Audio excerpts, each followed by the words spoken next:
முக்கியமான ஒரு திருநாமம். ஆழ்வார் பிரபன்னர்கள். பிரபன்னர்கள்னா சரணாகதர்கள். பகவானுடைய திருவடிதான் புகழ். என்னுடைய முயற்சியால் நான் வைகுந்தத்தை அடைவது என்பது இயலாத செயல். பகவானுடைய அருளால் தான் முக்தி கிடைக்கப் போகிறது. அவன் திருவடிகளையே சரணமாக பற்றுகிறேன் என்கிற எண்ணம் இருப்பவர்கள் தான் சரணாகதர்கள், பிரபன்னர்கள். பிரபன்ன ஜன, அப்படி பிரபன்னர்கள் கூட்டம் கூட்டமா லட்சக்கணக்கான மக்கள் இருப்பார்கள். அவர்களுக்கெல்லாம் கூட்டஸ்தர். கூட்டஸ்தர்னா மூலபுருஷர் என்று பொருள். ஒவ்வொரு குடும்பம் இருக்கிறதோ இல்லையோ, உங்கள் குடும்பத்துக்கு கூட்டஸ்தர் யாரு, மூலபுருஷர் யாருன்னா ஒரு 7 தலைமுறைக்கு முன்னாடி 10 தலைமுறைக்கு முன்னாடி யாரோ ஒருத்தர சொல்லுவோம், இந்த சுவாமி தான் இந்த ஊர் கிராமத்திலிருந்து நகரத்துக்கு வந்தார், இல்ல இந்த சுவாமி தான் இந்த இடத்துல இந்த கைங்கரியம் பண்ணார், அவர் தான் எங்களுக்கு மூலபுருஷர் என்று சொல்லிக் கொள்வோம் அல்லவா. யார் ஒருத்தர் நம்முடைய ஒரு குடும்பம் ஒரு குலத்துக்கு அடையாளமாக இருந்தாரோ அவரை மூலபுருஷர் கூட்டஸ்தர் என்று சொல்லுகிறோம். அதை போல பிரபன்ன ஜனங்கள், பிரபன்னர்கள் சரணாகதர்கள்னு எத்தனை பேர் இருந்தாலும் அவர்களுக்கெல்லாம் தலைவர் கூட்டஸ்தர் மூலபுருஷர் என்று சுவாமி நம்மாழ்வார் தான் கொண்டாடப்படுகிறார். ஏன்னா அவருக்கு முன்னாடி யாரும் ஆச்சாரியர்கள் கிடையாது. முதலில் ஆச்சாரியனாக கொண்டாடப்படுபவரே நம்மாழ்வார் தான். ஆச்சாரிய பரம்பரை, குரு பரம்பரைன்னு சொல்றோமே, முதல்ல லட்சுமிநாத சமாரம்பம், பெருமாள் தான் முதல் ஆச்சாரியன். அவர் மகாலட்சுமி தாயாருக்கு உபதேசிக்கிறார், அவள் விஸ்வக்சேனருக்கு உபதேசிக்கிறாள், விஸ்வக்சேனர் சுவாமி நம்மாழ்வாருக்கு உபதேசித்தார். இந்த கிரமத்தில்தான் நமக்கு இன்று வரை அர்த்தங்கள் வந்துள்ளன. அப்ப பகவான் அவர் எப்பவுமே வைகுந்தத்தில் இருக்கிறவர், விராட்டி வைகுந்தத்தில் இருப்பவள், விஸ்வக்சேனர் வைகுந்தத்தில் இருப்பவர். இவர்கள் எல்லாம் சம்சாரத்தில் இருக்கிற ஆத்மாக்களே கிடையாது. சம்சாரத்துக்குள்ளே முதலில் இந்த அர்த்தங்களை பெற்று மற்றவர்களுக்கு உபதேசம் செய்தவர் சுவாமி நம்மாழ்வார் தான். அதனால தான் அவரை பிரபன்ன ஜன கூட்டஸ்தர். நம்முடைய குலம் பிரபன்ன குலம். யாரான்னு கேட்டா நீங்க எந்த குலம் எந்த கோத்திரம்னு கேட்டா பிறக்கும் போது இருந்த குலம் கோத்திரத்தெல்லாம் மறந்துடணும். சமாசிரயணமாகி ஆச்சாரிய சம்பந்தம் ஏற்பட்டதென்றால் அதற்கு மேல எந்த குலம்னு கேட்டால் பிரபன்ன குலம். ஆழ்வாருடைய ஒரு பாசுரம், திருமங்கை ஆழ்வார், குலம் தரும் செல்வம் தந்திடும் அடியார் படுதுயர் ஆயினவெல்லாம் நிரந்தரம் செய்யும் ஒரு பாசுரம் பாடினார். 8 எழுத்து திருமந்திரம்னு சொல்றோமே, அந்த மந்திரம் ஆசைப்பட்டது அனைத்தையும் கொடுக்கும், எல்லா நன்மைகளையும் கொடுக்கும், குலம் தரும், நல்ல குலத்தை உனக்கு கொடுக்கும்னு ஆழ்வார் பாடினார். மற்ற பொருள்கள் எல்லாம் அப்ப இருக்கட்டும், குலம் தரும் திருமந்திரத்தை ஒருவன் கற்றுக்கொண்டால் குலம் தரும்னு ஆழ்வார் பாடினாரோ இல்லையோ. நமக்கு சந்தேகம், திருமந்திரத்தை கத்துட்டா உடனே மோட்சத்துக்கு தானே போகணும், அடுத்த பிறவியே இருக்கக்கூடாதே. அப்ப அடுத்த பிறவி இருந்தால் தானே அடுத்த குலம். இப்ப ஒரு பிறவி எடுத்து விட்டோம், அடுத்து நல்ல குலத்தில் பிறக்க வேண்டும் என்றால் அடுத்த பிறவி இருக்க வேண்டும். திரு 8 எழுத்து மந்திரத்தை கற்றவனுக்கு ஏது அடுத்த பிறவி, மோட்சத்தை தானே அடைய வேண்டும். ஆழ்வார் என்ன சொல்லுகிறார் என்றால், இந்த இடத்துல குலம் என்பது இந்த உலகத்தில் இருக்கிற ஏதோ குலங்கள் வர்ணங்களை பத்தி பேசவே இல்லையா. பிரபன்ன குலம், சரணாகதர்கள் என்று ஒரு கோஷ்டி இருக்கு, ஒரு குலம் இருக்கிறதோ இல்லையோ, அந்த குலத்தில் நம்ம கொண்டு போய் சேர்த்து வச்சிருவோம். இறக்கும் போது எந்த குலத்திலும் இருக்கலாம். திருமந்திரத்தை கற்றவன் பிரபன்ன குலம் என்கிற ஒரு குலத்திலே வந்து சேருகிறான். அதற்கப்புறம் அதுதான் அடையாளம். இந்த கிராமம், இந்த ஊரு, இந்த பேரு, இதெல்லாம் எதுவுமே அடையாளம் கிடையாது. பகவானுக்கு தாசன், ராமானுஜ தாசன் என்கிற ஒரே அடையாளம் தான் இருக்க வேண்டும். அந்த கூட்டத்துக்கு தலைவராக சுவாமி நம்மாழ்வார் இருக்கிறார். அவருக்கு என்ன பெருமை? அப்படி நம்மை விட என்ன பெருமைன்னு ஆராய்வதில் பிரயோஜனமே கிடையாது. யார் ஒரு ஏணி வைத்தாலாவது எட்டக்கூடிய தூரத்தில் இருக்கணுமோ இல்லையோ.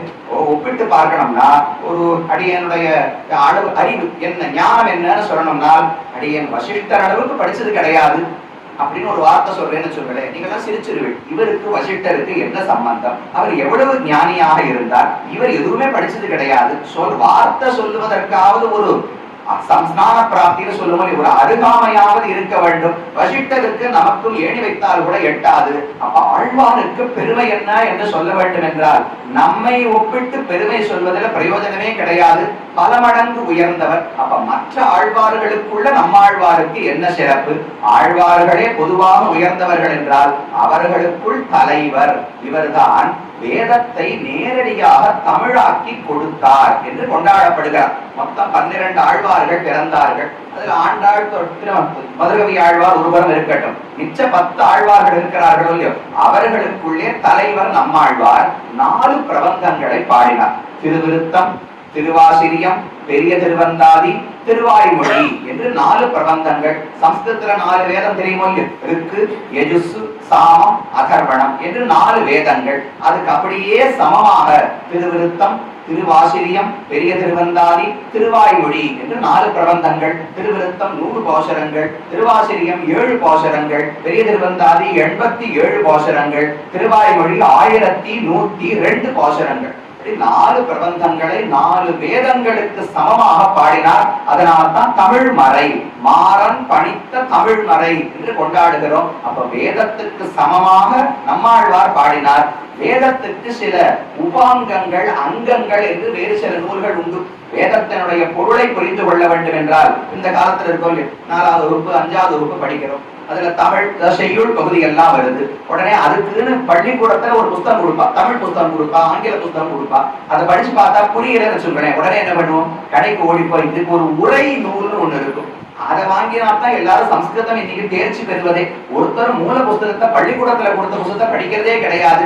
யாரு அதுக்குன்னு ஏதோ டிப்பணி எல்லாம் எழுதி கொடுக்கிறாரு, அதை படிச்சுதான் எல்லாரும் தேர்ச்சி பெறுகிறோம். அதை போல வேதத்தை புரிந்து கொள்ள வேண்டும் என்றால் அதற்கு வேறு சில நூல்களையும் படிக்க வேண்டும்.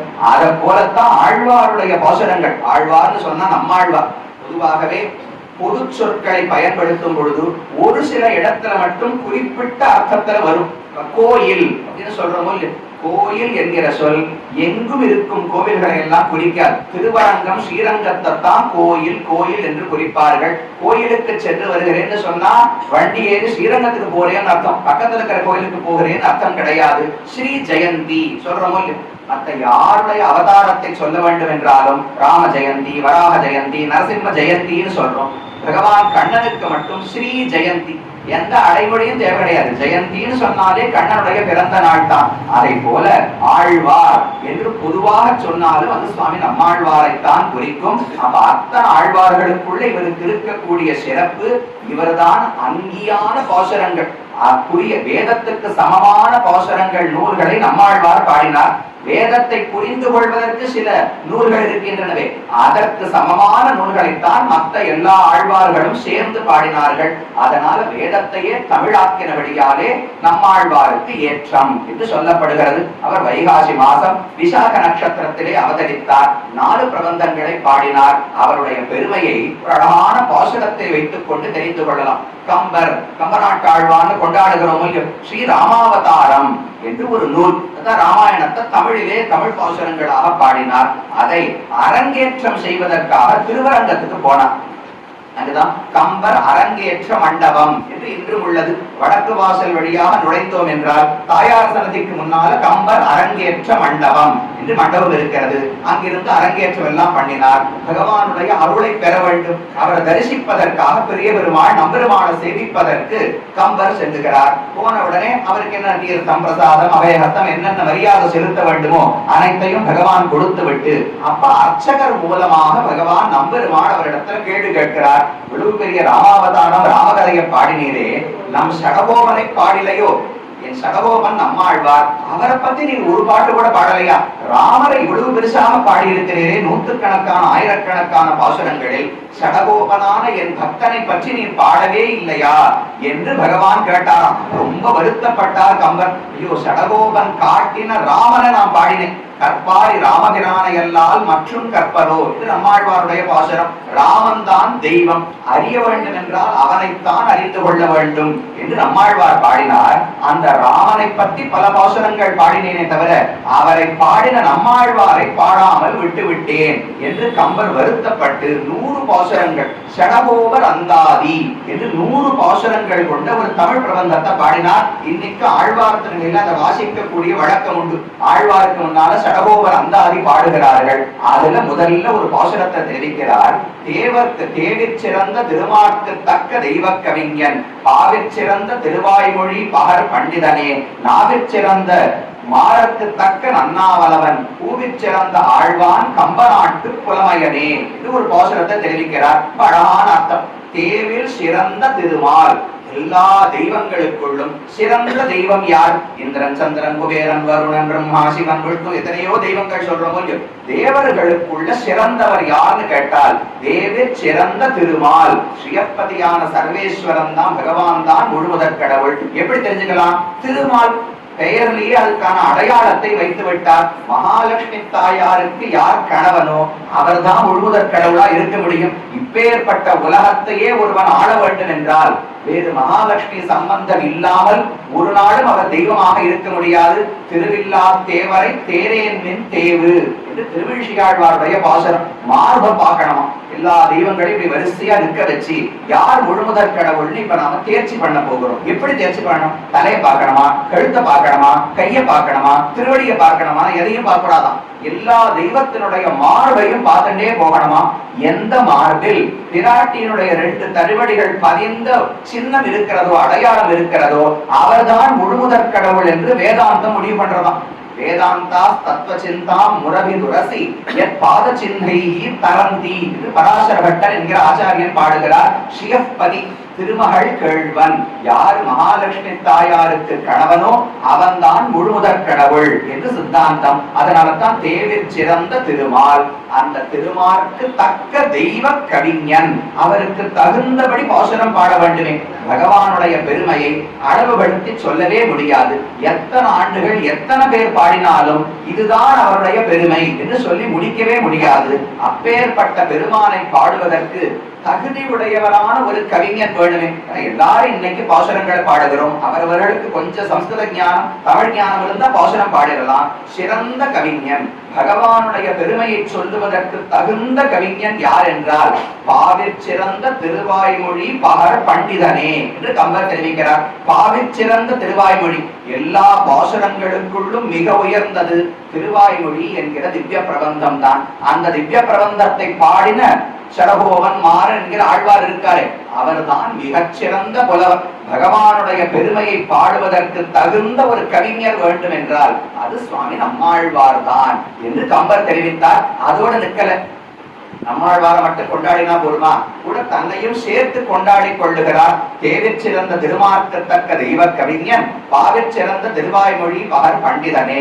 அதுக்கு மேல மாறற்கு தக்க நன்னாவலவன். அந்த ஆழ்வாரை பத்தி யாராவது உலகத்தில் பாட வேண்டாமா? அதற்கு யார் தகுதி உடையவர்? நான் கம்ப நாட்டு புலமையனே, ஆழ்வாரை பாடணும்னா நான் தான் பாடணும். பெருமானை பாடுவதற்கு ஆழ்வாரை விட்டா வேறு ஆள் கிடையாது. நம்மாழ்வார் பெருமையை பாட வேண்டும் என்றால் அதற்கு என்னை விட்டால் ஆள் கிடையாது என்று கம்பர் தெரிவிக்கிறார். நம்ம சந்தேகம் வரும், மதுரகவி ஆழ்வார்னு கூடவே இருந்தாரு, அவர் கண்ணினும் சிறுத்தாம்பு பாடியிருக்காரு, அவருக்கு பிறகுதானே இவர் பாடுகிறார் என்றால் உண்மைதான். அவர் 12 பாசுரம் தானே பாடினார், நான் 100 பாடியிருக்கேனோ இல்லையோ. கம்பர் அந்தாதி 100 பாசுரம் பாடியிருக்கார். அப்ப அவர் வழிகாட்டினவர் 12 பாசுரம் மட்டும் பாடி குருவூர் சடகோபன் தான் தெய்வம், ராமம் சுவாமி நம்மாழ்வார் தான் தெய்வம்னு காட்டினார். அதை பின்பற்றி நான் 100 பாசுரங்கள் பாட போகிறேனோ இல்லையோ. அதனால என்னை போல ஆழ்வாரை பாடுவதற்கு புலவர்கள் கிடையாது என்று கம்பர் தெரிவிக்கிறார். அப்படி அனைவராலும் ஒப்புக்கொள்ளப்பட்டது. ஆழ்வார் காலத்துக்கு பிறகே சங்க புலவர்கள் எல்லாம் பலரும் இருந்தார்களாம். ஆழ்வார் 4 பிரபந்தங்களை பாடினார். பாடி முடித்து விட்டு வைகுந்தத்துக்கு போய்விட்டார். அந்த பாசுரங்களை எல்லாம் எழுதி வைத்துக் கொண்டவர் மதுரகவி ஆழ்வார் என்கிற அவருடைய சிஷ்யர். திருக்கோளூர் என்ற ஆழ்வார் திருநகருக்கு அருகில ஒரு திவ்யதேசம், அங்கதான் மதுரகவி ஆழ்வார் அவதரித்தார். அவர் இங்கிருந்தோ வடக்கிலிருந்து வந்து ஆழ்வாரை கண்டு அவர் பாடின பாசுரங்களை எல்லாம் எழுதி வைத்திருந்தார். அதை உலகமெங்கும் பரப்ப வேண்டும். அவருடைய எண்ணிசையும் அறிய இயம்புகேன் ஒண்டமிழ் சடகோபன் அருளையே பாவி இன்னிசை பாடி திரிவனே என்றெல்லாம் தன்னுடைய பாசுரங்கள்ல பாடுகிறார். எனக்கு வேற எதுவுமே வேண்டாம், பெருமாள் வேண்டாம், பெருமானை பாடின ஆழ்வார் வேண்டாம், ஆழ்வாருடைய பாசுரம் வேண்டாம், அந்த பாசுரத்தினுடைய இசை இருக்கு பாருங்க, பாவின் இன் இசை பாடி திரிவனே, அந்த பாசுரத்துடைய பொருள் கூட எனக்கு தேவை கிடையாது, திருவாய்மொழியினுடைய இசை இருக்கே, அந்த இசையை பாடிக்கொண்டே என் வாழ்நாளை கழித்து விடுவேன் என்று மதுரகவி ஆழ்வார் பாடுகிறார். அப்போ ஒரு பல்லக்கில் ஆழ்வாருடைய பாசுரங்களை எல்லாம் ஓலைச்சுவடியில் ஏற்றி வைத்துக் கொண்டு அப்படியே ஊராக வலம் விடுகிறார். மதுரை பட்டணத்துக்கு வந்தார். வந்து அந்த பெரிய சங்க புலவர்கள் எல்லாம் இருந்தார்கள். அவர்களுக்கு நடுவில் ஆழ்வாருடைய பாசுரத்தின் பெருமையை நிரூபிக்க வேண்டும் என்று அவருக்கு எண்ணம்.